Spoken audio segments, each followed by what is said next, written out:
Hi everyone, I'm Jo, and today we're going to look at another demo.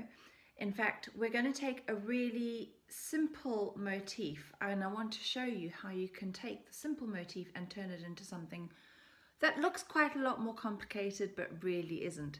So this is the simple motif, which is the star. Now I've made these earrings on a previous YouTube tutorial and I'll pop the link to those in the description. So you'll need to use that tutorial so that you know how to make these very simple little stars.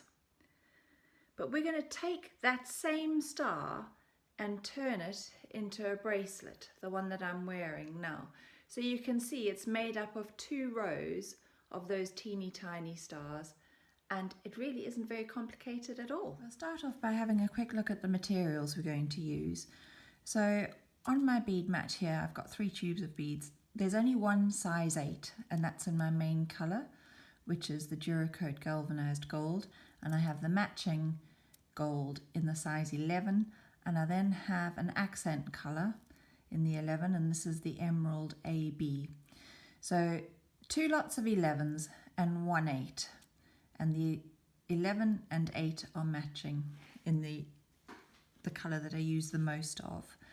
Then you're going to obviously need a clasp, a beading needle. Now I tend to use a size 10 beading needle, but you can use a 12 because you will be passing through the beads multiple times. And then you want some FireLine or some WildFire, whatever your chosen beading thread is. So I've got my full bracelet out here on the mat, and you can see it measures 7 inches from the end of the clasp to the other end. And for a 7-inch bracelet, I have needed to bead 2, 4, 6, 8, 10, 12, 14, 16, 18, 20, 22 of my little stars. So you can see there's a row of stars along the top and a row of stars along the bottom. And it just depends how you line them up as to how you're going to attach them. So you need to make loads, 22 of them, of these little stars. And as I mentioned, these I've done in a previous YouTube. The link is in the description, so please have a look there. Get your stars made, and if you're making a 7-inch bracelet, you'll need to make 22 of them. If you're making slightly bigger, you'll obviously have to make more, but stick to an even number because you've got your 2 rows. So get your stars made and then come back to me and we'll see how we put it all together. Now, depending on the length of thread you used when you were making your little stars, you may have enough thread attached to your final star to start adding them together. If not, just add in a new thread ready to join your stars up. And the beads we're going to use for joining up to make this pretty bracelet are the size 11s in the main colour, so the Dura galvanised gold. These are 5-pointed stars, they're not 6-pointed stars, so you can't just join them through the middle of the star. So the way this is going to work is you're going to lay your stars out in 2 rows, just with a single point to the top. So that would be my top row.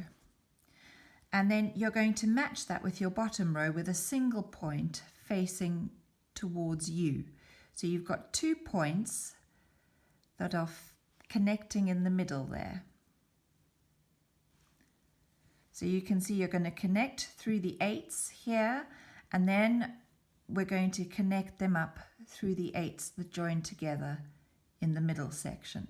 So the first thing we're going to do is we're going to join our top row of stars together, and you'll see I've only done a few because it would be very boring watching me do them all.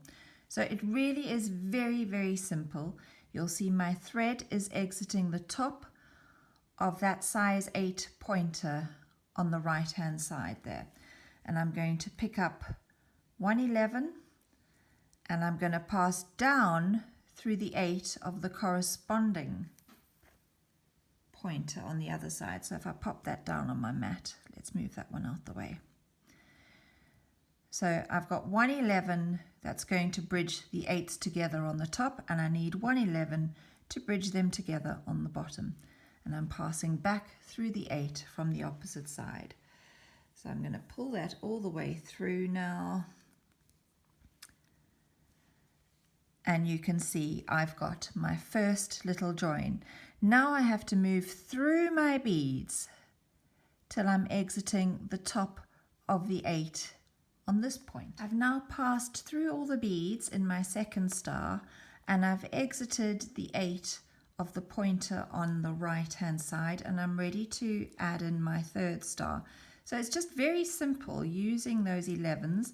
Line your star up, pick up 111, and you're going to, because your thread is exiting the top of the 8, you're going to pass down through the 8 on the other side.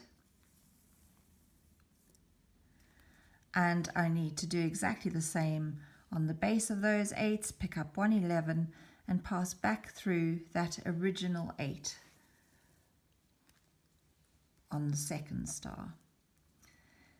And again, without picking up any beads, you would now pass through those beads and through your star until you're exiting the 8 on the right hand side. And you will do that for the entire row. So if you're doing 22 in total, so 11 on the top row like I did, you would do that for your 11. And then you're going to do exactly the same for your bottom row. You're just going to link the stars together, just as you've done here. You're going to do the same on the bottom row, and I'll come back to you to show you how to join the 2 rows together. I finished connecting my 2 rows of stars together, and they look identical. So they're both at the moment have got one pointer facing up and then connected by the 2 on either side. But we can't connect them together like that. We need to invert the bottom row so that we've got 2 pointers facing each other for the connecting points. So my thread now is exiting this bottom 8 on the pointer that's pointing to the bottom right hand corner of my mat. And I'm going to do exactly the same thing to join that pointer to the pointer that's pointing towards the top right hand corner of my mat. I'm going to pick up 1 8, pass through, so from the same direction my thread is exiting the right, and I enter that 8 from the right hand side.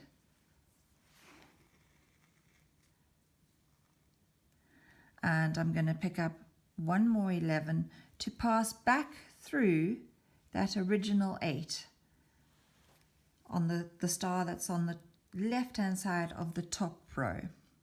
So I've got 1 pointer attached, and I'm then going to work through these beads on the outside till I'm exiting this 8 to connect these 2 pointers together.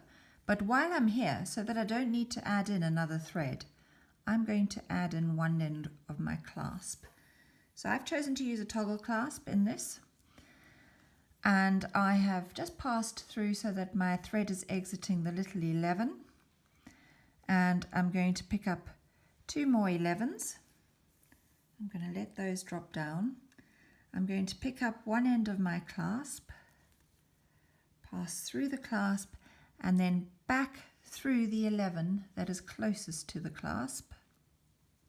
There are no rules when you're doing this. This is just the simplest and easiest way to do it and to have it looking neat.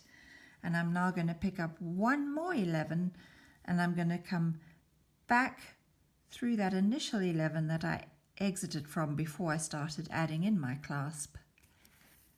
Pull my thread through, and I've got one end of my clasp attached. Right, so I'm now going to pass back through this 8 and through these beads on the edge of the star till I'm exiting that 8 over there. I've got my thread exiting the 8 on this pointer here, and I'm now going to connect this 8 to the top row, and I'm going to pick up 1 11, and I'm going to pass through the 8.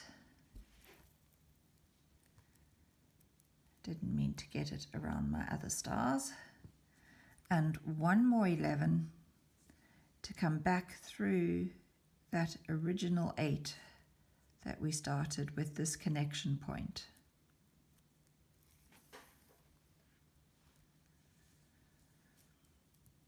I've got an extra bit of thread there where I've had to join in some thread.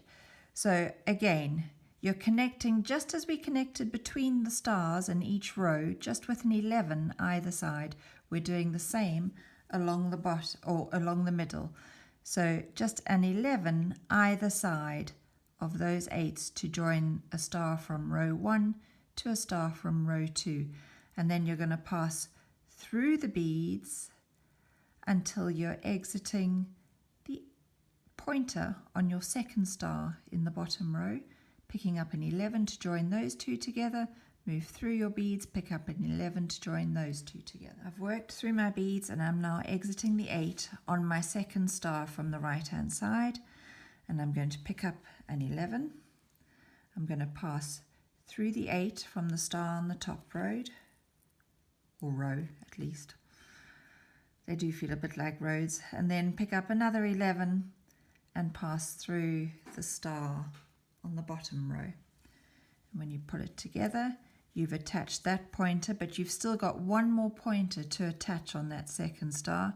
So you need to move through the beads on this bottom row, exit the 8 and attach your stars together. And you're going to do that the whole way along till you get to the end. If we imagine I've got right back to the other end of all 11 stars, I've got one more point to connect to the top row. So my thread is exiting the 8, I'm picking up an 11.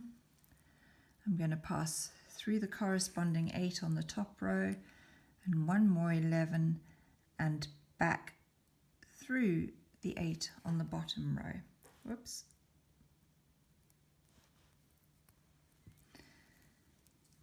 And I have now got all my points connected. So if I bring this one back in, you can see.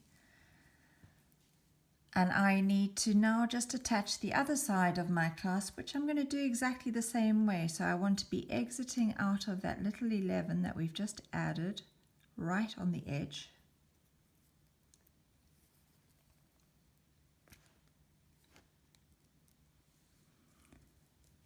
And I'm going to pick up 2 11s, pass through the other end of my clasp and back through the 11 that is closest to my clasp.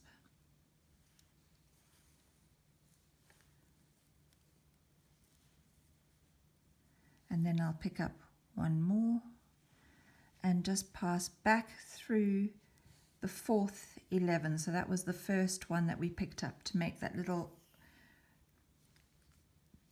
sequence of 4 that attaches our clasp on neatly.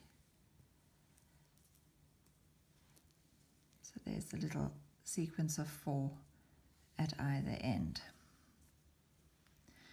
So what I really wanted you to get out of this demo was that you can make a really simple little design or a simple motif, and just by using 2 11s to join them all together at each point, you can turn it into something that actually looks quite special and quite complicated.